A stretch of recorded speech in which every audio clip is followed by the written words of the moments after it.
this is Carrie Vacanti with Stampiphany, and today I'm going to show you how to make this little berry basket.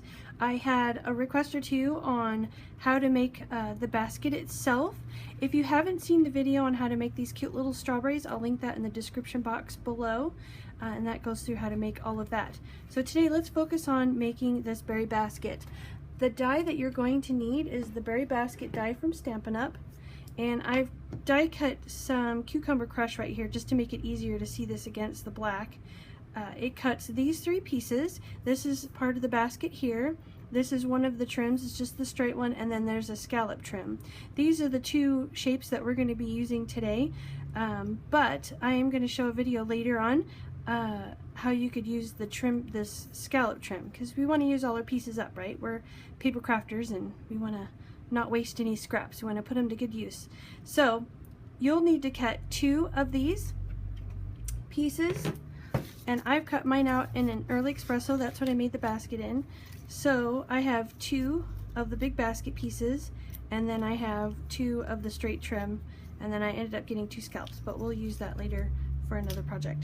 So first thing that we want to do is we need to emboss these. On my basket I dry embossed it with the Woodgrain embossing folder.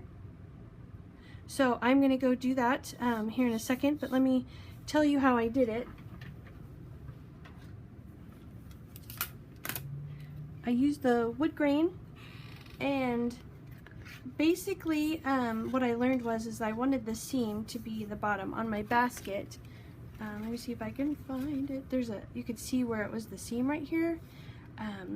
Learning from experience, as I often do, I would feed it through your Big Shot or your boutique like this, so that the wood grain seam ends up on the bottom of your basket instead of along the side where it's going to be very noticeable. So I'm going to go do that, and I will be right back. Okay, so I have both of my pieces dry embossed with the wood grain, and the seam is along the bottom of the box. There's score marks right here, and those help you to know where your sides are. And kind of pay attention to which way you're folding them, because of course you want the wood grain to be towards the outside. But with the wood grain it kind of works almost either way. So anyways, we're going to go ahead and nest those inside of each other. I like to use either the tear and tape or fast fuse. I'm just going to go ahead and use fast fuse because that's what's handy. And we're going to nest that inside of each other. And they fit kind of snug, so it's pretty easy to get those to line up. Just like that. Okay, so it makes this little cross T here. Alright, so now we need to get the outer trim ready. So when you die cut these, there's these little score marks. I don't know if they show very well on your trim, your little holder things. There's one that gives you a little tab and the other one like that. So you need to find those. There it is. And that one. And so what you need to do is make sure that the tabs are on opposite sides. If you glue the tabs together, then it's going to be difficult for you to put this on correctly. Now, we just released our little fine tip glue pen. Wonderful, wonderful tool. And that is what I'm going to use to glue this together, because it's such a small area that, and it's liquidy. Here, let me hold this for a second. Make sure that the score line is lined up with the edge of the paper here. Wipe off the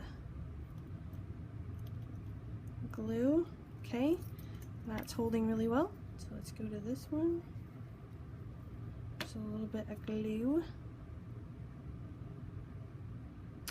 Hold that.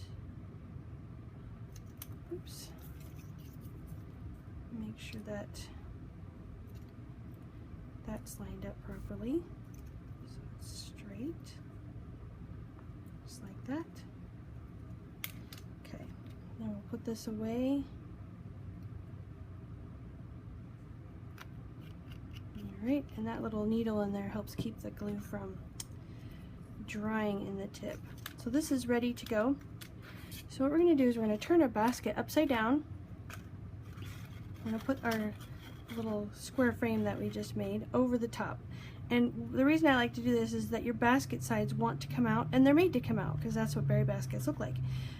But we want to be careful of lining this up with the very corner, because if you do, you can see that how that would be very, very off.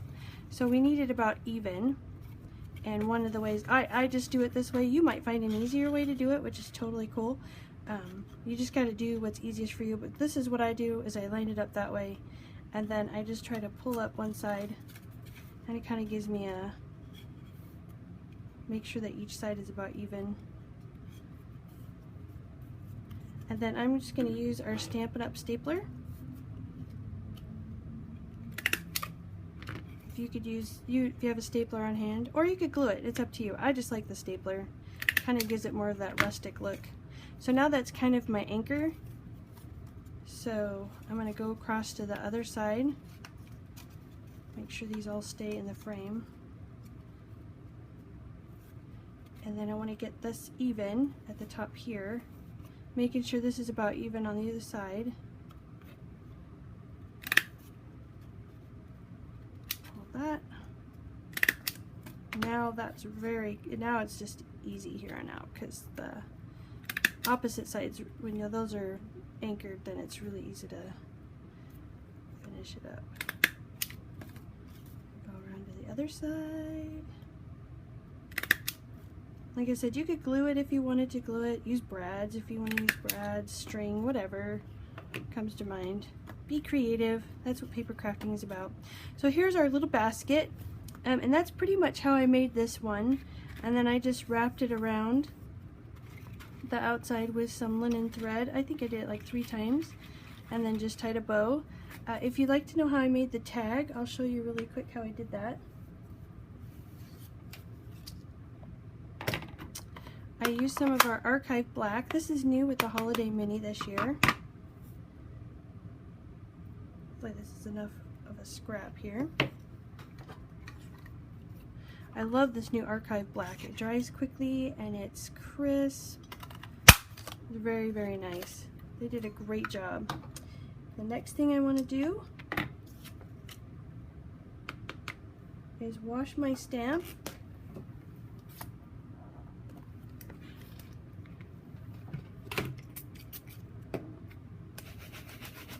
So I can stamp it in red. On my Stampin' Scrub, I always spray my spray on the droplet side, but then when I'm done I close it right away, and as I'm stamping it actually stays wet longer in there, so I don't have to keep spraying it. Alright, now we're going to do this in red. If you find yourself pressing too hard on these new ink pads, just pick it up and put your ink pad in one hand and your stamp in another. You're less likely to press so hard. Alright, there's that. And before I put my arm in ink, let's close these up. So we're going to take a 1 1/4 circle punch. The other one was the 1 3/4. This one is the 1 1/4. Okay, if you've won it, you could save that and use that for another card. I have a tendency to do that. And then you just put this on the top. And then I use my little candy dots. I just got wasabi here. And that's all the tag is. Just super simple. And then punched a 1/16 hole in the top and just strung it onto my basket like that. Very cute, very easy. I hope you enjoyed the strawberries in the basket. Keep sending me comments and things you'd like to see. I just love it, and I just really appreciate you watching. And I hope you have a great day. Bye-bye now.